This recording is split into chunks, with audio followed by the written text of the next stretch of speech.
everyone, and welcome back to Clothesline. My name is Orton, and this is our Clothesline Elimination Chamber review. For those who don't know, here's how it goes. Actually, I have a lot of things to talk about. I just finished watching the pay-per-view. I have a lot of random thoughts in my head, so let's just talk about it. First off, there are a few changes on the card, as the Raw Women's Championship match is cancelled due to Lacey's pregnancy. Once again, mazel tov. And Keith Lee is not clear to compete for tonight, so we have a qualifying match on the pre-show, a fatal four-way with the winner being added to the triple threat match later on in the night, and we have Ricochet, Mustafa Ali, Elias, and John Morrison. Not a lot to say about the match itself. I thought the match was okay, and in the end, Morrison wins and he advances to the pay-per-view. There was just one thing that bugged me. You have Mustafa Ali in the match.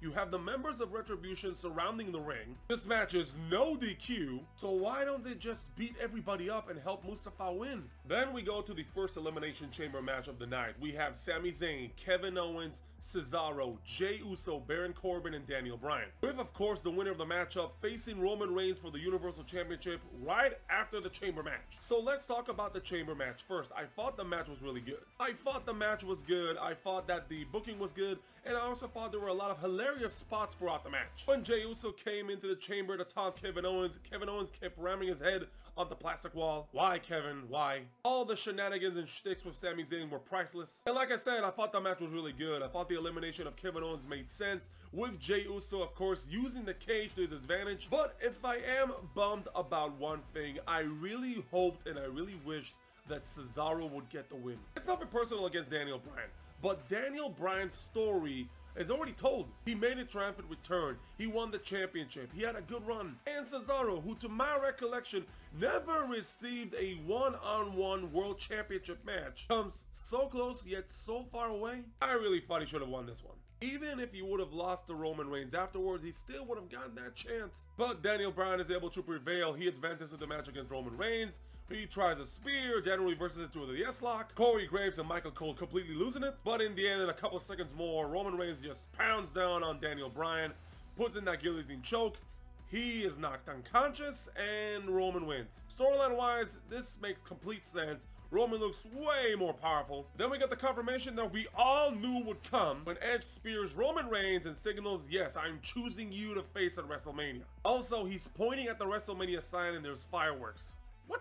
When does pointing at a sign means you need fireworks? We get an argument backstage with Bad Bunny and The Miz. Miz shoves him, Bad Bunny slaps him across the face, and then Damian Priest prevents Miz from punching him, teasing us once again that maybe we'll have a singles match or a tag match down the road. The next matchup was another title match, as the US Championship was on the line in a triple threat match between Bobby Lashley taking on Matt Riddle, and John Morrison. Screw this, I'm sticking with Matt Riddle. He has a full name. Now on to the match itself. Frankly, I thought the match was booked really clever, because you wanted to take the title off of Lashley. You didn't want him to take the pin, so Morrison comes into play.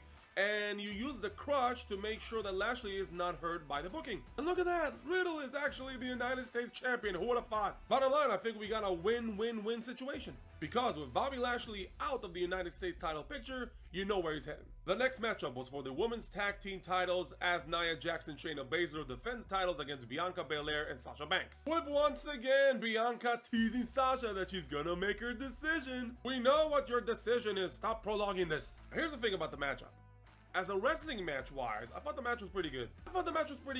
The ending was pretty weird, with Reginald trying to help Sasha Banks by giving her a champagne bottle, and then she gets dropped by Nia Jax. That's all fine and dandy, but storyline-wise, this match doesn't make any sense. Like I've said before, if you have a rivalry with Lana and Naomi for the past couple of weeks, how come they're not in this title match? And Sasha Banks and Bianca, they don't need this championship match. They need to concentrate on each other, so what are you doing?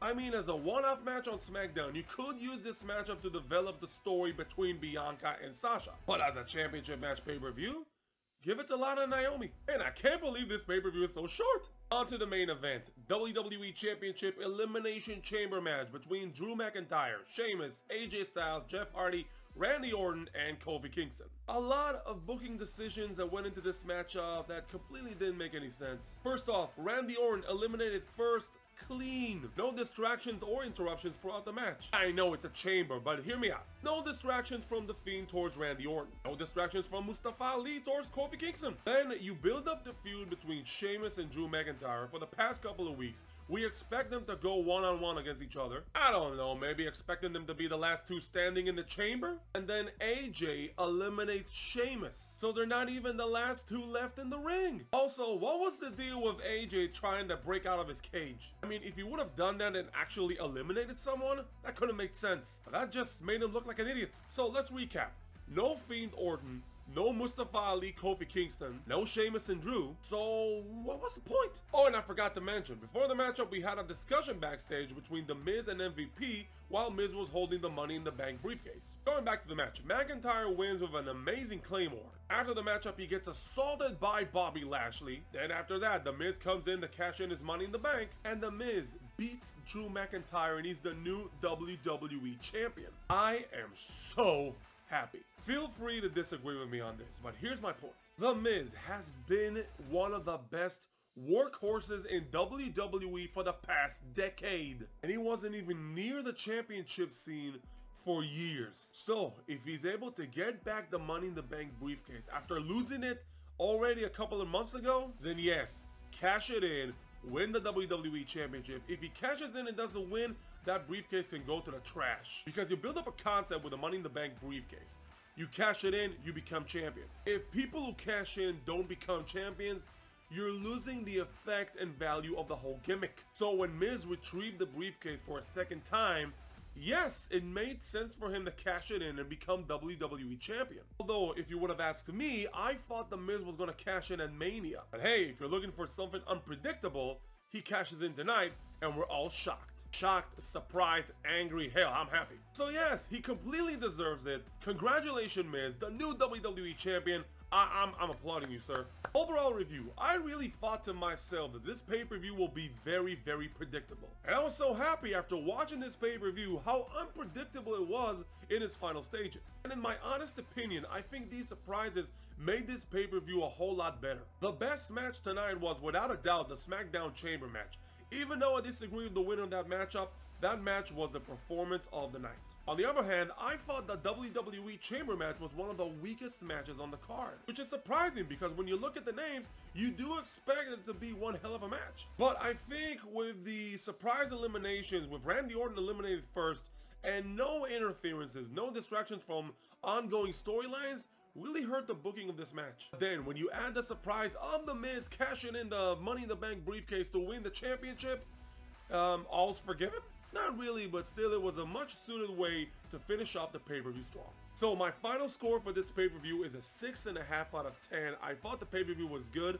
I thought the surprises with a new United States Champion, the new WWE Champion, elevated it a little bit more. Now I can't wait to see what's going to happen on Raw. So my final score, like I said, is a 6.5 out of 10. And that is our review. Now we would like to hear from you. Let us know in the comments below. Do you agree or disagree with our score? We would love to read your thoughts. What did you think about the cash-in by The Miz? We would love to read your comments. And also, if you want to stay notified when I'm uploading these videos, hit a like, subscribe to the channel, and hit that bell notification button. And I'll see you next time on another Clothesline review. Thank you for watching.